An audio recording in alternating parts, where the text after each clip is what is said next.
The following program is captioned for the hearing impaired. WGBH TV Boston presents Crockett's Victory Garden. Hi, I'm Jim Crockett, and this is Crockett's Victory Garden. I've just been checking on the progress of an air layer on this rubber tree. I got a nice letter today regarding this very same problem, and Mrs. Ellen Fuller of Merrimack, Mass. wrote, "I was encouraged to hear you say something could be done about those rubber trees other than drilling a hole in the ceiling. However, I'm a bit afraid to try your suggestion without more information, and the local nurseryman was just as dubious as could be. Well, let me tell you what we did here. Just 2 months ago today, I cut a notch in the stem of this rubber tree because it was kind of ungainly and had gotten too tall for my house. Cut a notch, pried it open, and put a little piece of a toothpick in it. Dusted the open cut with some rooting powder, covered it with moist sphagnum moss, plus a covering of plastic to help hold the moisture in. And now I want you to see what's happened. New roots just springing all through there, just as thick as can be, but this is not ready to go yet. I'm going to wait until this whole ball of moss is practically solid roots. Then I'll cut the plant off here, pot that into a container, and then we'll have a nice, short, stocky rubber plant. We can start all over again to reach to the ceiling. Well, we're approaching the Valentine season, and I would like to talk to you today about the care of some of those great plants that are being sold by florists and nurserymen around the country. Great things for a Valentine gift. And today I'm going to plant some more vegetables, some celery, and some leeks. But my big feature today is terrariums, and I'll show you exactly how to make a terrarium. But first of all, let's talk about a little progress report. In the beginning, let's show you this freesia. Now these grow from tiny corms, which I planted last October. Freesias like a cool, sunny windowsill and moist soil. This is very, very fragrant.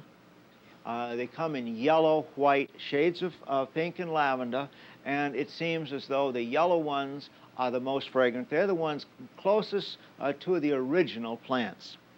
Now, one of the bulbs we put out of doors in October in the trench were the crocus. And here you see the crocus in blossom. We give them an early springtime. Cool temperatures, bright light, and moist soil. That's the kind of a place conditions to give your crocuses and other spring flowering bulbs. Just 1 week ago, I planted the first of our vegetables for this year. Now this was the sweet Spanish onion. See them already up. They look like little green paperclips coming out of the ground, carrying the seed coat with them, as you can see right here. Beautiful little plants.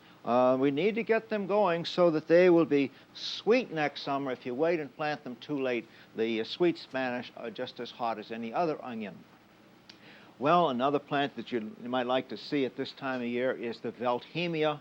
This is the one which last week was just budding up, now in full flower, will last at least a month in the house. A good plant that lasts many, many years. But my prize this week that I want to show you on progress report is rhubarb. Now, just a week ago, I went out in the garden and brought in this clump of rhubarb. Let's back up to last fall, where I dug the rhubarb in my garden, put the clumps in an old apple box, and set them right on top of the soil so they'd freeze just as solid as can be. Brought them in here. You'd bring them into your cellar, where it's 60 degrees or so, perfectly dark. Now, we had to cover ours with a black plastic bag, but put yours in a dark cellar. Look at the growth in just 1 week's time. Now, when those stems get up about 2 feet tall, they'll be ready for picking, and we can look forward to some very, very sweet and delicious rhubarb. Do it yourself. This is the kind of a thing that you can do in your own cellar and have some delicious rhubarb way ahead of season. Now I want to talk about a flowering plant which needs to be started at this time of year if you're going to grow it from seeds. And that is the wax begonia.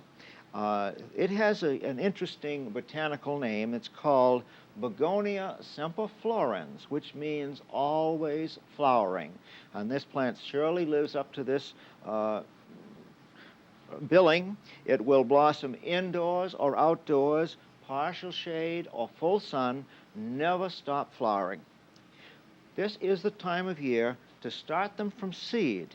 And about 3 weeks ago, I sowed the seeds of some of these wax begonias, and here you see the little seedlings coming up. Now these plants are beginning to touch one another. They're still, as you see, very, very tiny, but they're at the stage where they need to be moved into, separated a little bit. If damping off should come, I could lose all of those plants overnight. So what I have done is just get a little plastic container here. It has segments in it, and I'm putting, this is about 2 inches by 1 inch. I'm putting 2 plants in each one of these and let them grow along a little bit, and then eventually I will transplant each of the plants to a larger quarters. Now I like to use just the tip of a knife blade as a kind of an easy way to balance those little fellas. Sometimes it's easy. You get one of them over there. Just make a very little hole and ride him up.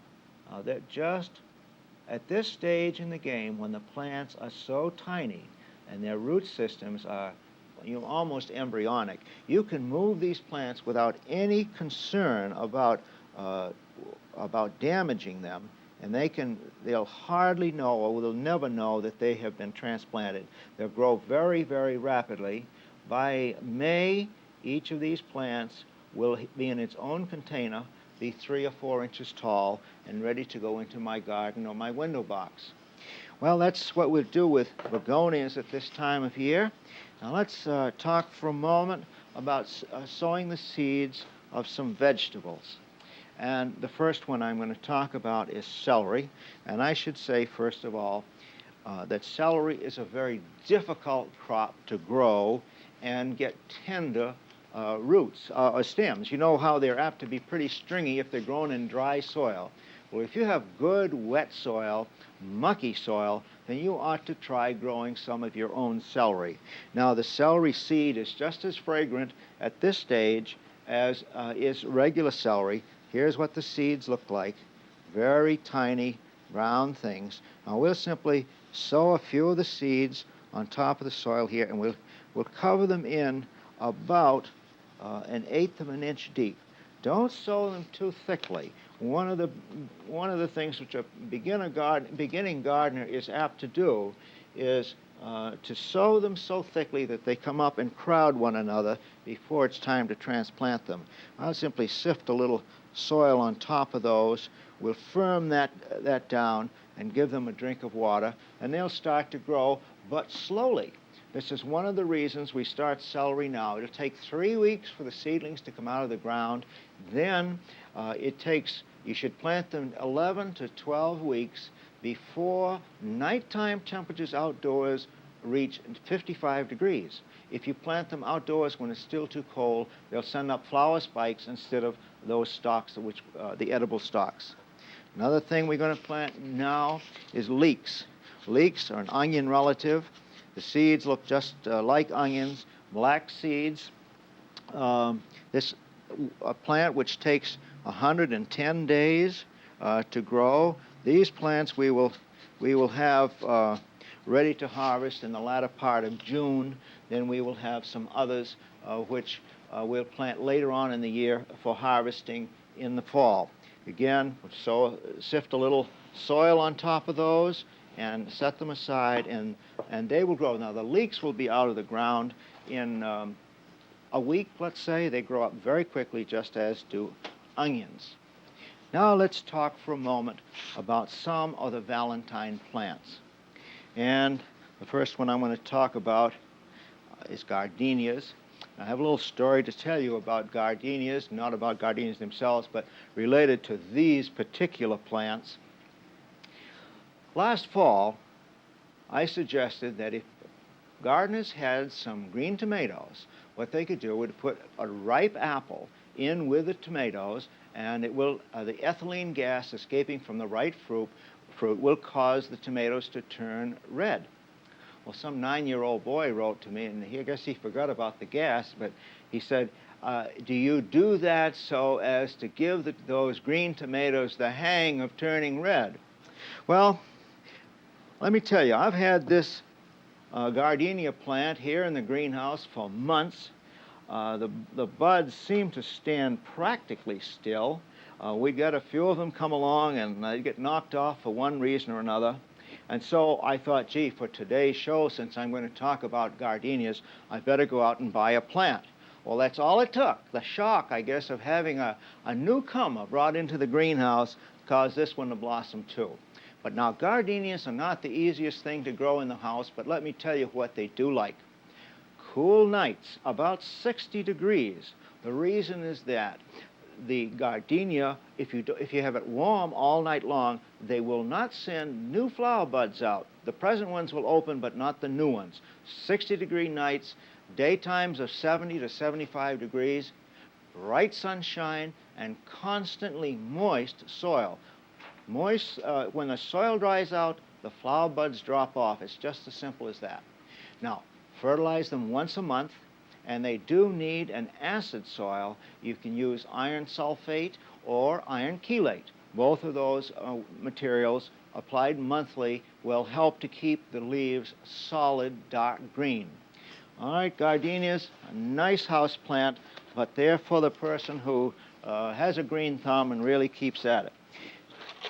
Well, let's get to another very common and delightful holiday plant. You imagine any girl who wouldn't be pleased to get something as pretty as a pot of red tulips. What do they like? Spring temperatures, cool temperatures, moist soil, bright light. That's all they need. No fertilizer is needed. Now, to keep the flowers, to make them last the longest, set the pot of tulips in the coolest place above freezing that you can possibly set them at night. And if you do that, the buds will close right up. Then when you bring them in the daytime, they'll open for you, and at night they'll close again when they go back in the coolness. When the flowers have gone by, take the old ones off, allow the leaves to mature, finally turn yellow, save the bulbs, plant them in your garden next fall. Now they'll blossom in your own garden year after year. Now I come to what I call the queen of the flowering houseplants from any season, but particularly at Valentine's Day, and that is the azalea. What do they like? Cool temperatures, a little protection from the full sun, moist soil. I say you may very well have to water these plants twice a day. Let me just give you an indication of what we're up against here in the soil. Can you see that root system? Just solid sponge of little fine hair-like roots. There's no storage roots in here. They're very tiny. They must have a continuing, constant supply of moisture. Without that, goodbye. One good drying out, and you can kiss your azalea goodbye because it will not survive it. So that's your big thing, moist soil and cool temperatures. I'm going to tell you later on how we can keep these plants growing year after year on some further program. I should tell you that there are a lot of people in countries such as Japan and England have azaleas that are 100 years old or older. Now I come to what I consider the real fun part of this program, and that is talking about terrariums. And just yesterday, I made up a few terrariums to show you how easy it is to do it and what sort of possibilities there are. Now this was an old pickle jar, and here you see some little plants just as happy as can be. I chose plants which are compatible not only as far as growing conditions are concerned, but plants which grow slowly so that they can stay in here for a year or more without becoming too large for the space allotted to them. Then we had a cookie jar. There's a nice one. You see, I covered the bottom of the soil with some ground fir bark. Now, you can buy this type of thing at your nursery or garden center. I don't like the colored sands and things. I go for the more natural-looking bark. Again, this has compatible plants. It's going to be attractive when seen from any direction, but because the cookie container looks this direction, I have most of the plants facing in that way. Well, here's another little container, easy to put the plants into because it has a nice big hole in the top. I made that as a sort of a miniature landscape, a little palm tree in the back here, and some varied colored foliage plants in the front so as to give some added interest. This is the kind of a gift plant that would be just marvelous for a person who's in the hospital or confined for months on end. You know, these do look like miniature landscapes. Now here's one that almost anyone could make, an old discarded cider jug. Great. All of those plants, as large as they look now, went through the tiny hole at the top. I'm going to show you how to do that too. Very, very easy to do. And then here we have a rather attractive container. I put in one plant which was tall to accentuate this tall line, and something medium, and then a ground cover at the bottom, choosing contrasting colors of foliage, yet plants that like the same growing conditions. I should say that the kind of, while I'm here, look at this big terrarium. This is one which my daughter Mary made about 4 years ago, still growing happily. It's amazing how long these things will last. What I was going to say is that I'm talking here about plants that you might call a tropical terrarium. That is, all of the plants which I'm going to use are those that come from a warm jungle atmosphere. I'm not talking about something that you could get out of the woods. That's an entirely different kind of terrarium, and many of the plants in that environment are on the endangered list, and so I don't want to suggest that you go out and dig them in the woods. Well, this is what we're going to do today. I'm going to start with this globe, just an ordinary glass globe. Fortunately for me, it has a big hole in the top of it, but supposing it had a small hole in the top, the way to get the soil into it is use a funnel and just drop the soil in and let it go down through, and that keeps it from sticking to the sides of the container itself. I want to put roughly an inch of soil in the bottom. Now you may ask what kind of soil, and this is not just ordinary soil. This is ordinary potting soil, to which I have added about 1/4 of this material, which is ordinary crushed charcoal. This is exactly the material that's used as a filter in an aquarium. And just as it takes the impurities out of the water in an aquarium, it counteracts any impurities in the soil itself which might develop in this enclosed area. While I'm at this funnel, I must show you still another way that, suppose you have a long, a slender hole to get some soil into. Use a paper tube like this, put your funnel on the top, and drop the soil down. As you see, you can reach down into a very deep container this way and get some soil into it. Now, we'll put those aside for a moment, and I'll talk about some of the plants that I would like to use. And first of all, I'm going to show you a real trick that I think is very helpful. Well, you know, once you get the plants inside of this bowl, it's not just that easy to get them out again without hitting the side and messing it up and getting it dirty. So why don't you start by setting up a little thing like this and setting the plants just about where you would like them to go. You might say, well, I don't know whether I want that one over here or over here. Well, it's easy enough to make the shift while they're out of that globe, but once they get inside there, then you have some real problems. Well, if that's the arrangement that we're going to have inside, then the next thing is how do we get them in? Now, I'm going to start with a plant back here on the side of my planting. This one is a little kind of a fern. Now I want to show you how this thing starts out. Quite a heavy ball of earth. I like to peel away some of that topsoil. There could be some disease on there, or certainly I don't need that plant to be that tall. I would like to have a rather shallow container. So here you can see the contrast in what I started with and what I have to put into the bowl. Now I borrowed Margaret's tongs from the kitchen. Oh, while I'm at it, let me say, supposing that we have this ball of soil which is too big to get through, say, a narrow neck bottle, you can squeeze that ball in any way that you need to, and even cut off any long roots, and so as to get it through the hole. Well, we just take this little fellow up and reach right in here and set it in. Now, what I can do now is, again, another of my homemade tools, just a piece of broken label and a stick held on by twistums.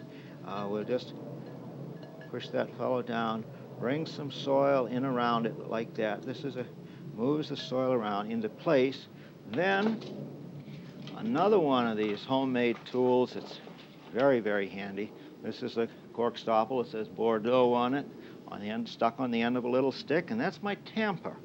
I want to firm the soil around that little plant. Very, very, very easy to do. Just put that one in, and here's all set to grow right there. Now we'll make a hole for another one. In that instance, I use this little thing. Use another plant. I like to use plants of varying leaf textures and colors, if possible. I don't like them to look like a herbarium specimens, but I do think that we ought to have a little variety of leaf texture for the interest factor. Again, the tongs come in very happy. I should show you, while we're at it, another type of tongs which can be used. If you have a great tall, long neck bottle, you can take tongs like this, you see, and grab your plant gently around its stem, squeeze it together, and lift it up like that, and place it softly into place. So you can see you can get down a rather long neck bottle that way. Again, we pull a little soil up around it and firm it. Now this is a kind of thing which can take a long, long time to do. I would, before I leave this part of it, let me show you two things that I want to do. One, this is the fir bark that I like to use on the bottom rather than colored sand. This is ground up fir bark. Now, the most important thing I can tell you about terrariums, these are the things to remember. You have an enclosed system where there's no way to counteract overwatering. And if you overwater them, you'll certainly kill them. So keep your plants almost to the point of wilting if necessary. It slows down their growth and it keeps them healthy. Now the other thing is, give it bright light but not sun. Remember, if you put something like this in the sun, it'll act just like a pressure cooker and you'll parboil all of those plants in the matter of 15 or 20 minutes. And finally, fertilizer should be avoided at all costs. These plants are the size that I'd like them to be now. I don't want them to grow out through the top of the hole. If you hold off the fertilizer, keep the moisture to an absolute minimum, and keep them out of the bright sun, then you'll have them made. You have a great deal of fun from them, too. Well, today I have in my plant clinic a very, very unhappy Dracaena. This was brought in here yesterday. As you can see, there used to be 3 plants in here. Well, there's only 2 now. This is a classic example of what happens when you overwater a plant. These things, you can see here, rotted right off completely at the bottom. No way that this plant could grow. Look at the one that's left. Is just as wobbly, and it's due to die out too. So get rid of that great big container. Again, rotted right off. The only roots, strangely enough, if you notice, the only roots are those that were close to the surface where the soil dried out a little bit. very important to know. This is the size container that this plant ought to go into. We can get this in here and treat it very gently as far as moisture is concerned. Allow it to dry out a little bit. I don't want to crowd those roots. I want to make them spread as much as I can. A little ordinary potting soil on that. We do not overwater this plant until it gets growing fast and gets new roots coming out the bottom of the container. Again, we need a little more soil on here. You see how wobbly that poor thing is? Well, this is its one chance of salvation. We'll set it up in a smaller pot so we won't overwater it. Well, if you have some questions on gardening, both indoors and outdoors, would you send them to Crockett's Victory Garden, WGBH, Boston 02134. One thing I'd like to ask of you is, say, if you can put them on cards, so much the better. Also, we just don't have the staff to answer the individual cards or questions. However, I do try to answer some every week, and the others serve as a guide for the program, so your questions are all being read, and every one of them is very gratefully received. I have one here from William Newman, who wants to know, can we start carrots now for early transplanting outdoors? Not a good plant to transplant because of those long roots. You can plant, if you transplanted carrots, you're almost certainly going to get crooked-rooted carrots. So wait until the ground thaws. Very early in the spring, you can plant the seeds right outside. Good question from Ella Cochran on cold frames. When is it safe to start using a cold frame outside? If one is used, should seeds be started inside several weeks earlier, or can they be started directly in the frame? Either one will work. You can either start them early or you can start them in the cold frame. The idea is, as long as you can keep that cold frame above freezing, you're all set. You can start to use it as soon as that temperature arrives. One way to do is to hill some sort of a mulch around the sides of it to keep it warm, lay a mat over the top at night, and you probably could start using your cold frame very, very soon. Oh, here's the one. Mrs. Mabel Ernst says, what causes mealybugs? Well, mealybugs come from mealybugs. But how can they be prevented? By quarantining any new plants that come into your house. Really inspect them. Now, she says, how can they be controlled after they appear? They attack the center plant of part of 9 thriving African violets. What to do? I'd say throw those plants out and start again. Mealybugs are very difficult to get rid of. Well, my tip for today has to do with wood ashes. And we've had a cold winter with a lot of nice warm fires and a lot of ashes that we don't know what to do with. Put them on your garden, or put them in your cold frame. If you spread them on a garden, choose a calm day because they blow all over the place, including all over you. Put them in your compost pile. One more tip from Crockett's Victory Garden. I hope you enjoy the program every week.